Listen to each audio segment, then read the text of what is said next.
What's going on, everybody? Marty here with another IT tutorial video. In this video, I'm going to be showing you how to download and install Mozilla Firefox on Windows 10. Okay, so I've left the link in the description of where you can download Firefox from, so head over to that link now. As you can see, it's nice and easy. There's a download button here. Just click on that. Okay, depending on the browser you're currently using, you'll get an option to run or save it. We're going to run it now. Once that's downloaded, it will run the file. If for some reason your download hasn't started, you'll see this blue box here, and there's a link here that says try downloading again. Just click on that. Okay, so you'll get a little security alert just saying that Firefox is trying to run. Just click yes to allow that to run. Okay, now the installer will open and it will start installing.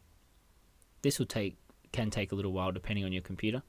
If you've got a nice and fast computer, it will be pretty quick, but if you're on an older computer, it may take a few minutes.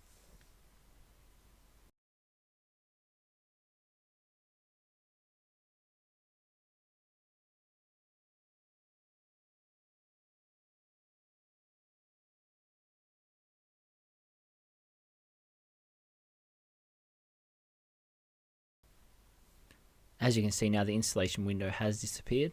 A Firefox icon has appeared on the desktop as well as down on the taskbar, and Firefox has automatically opened. Hopefully you enjoyed this video and found it useful, and now you'll be able to use Firefox on your Windows 10 computer. Leave a like and subscribe for a lot more videos to come.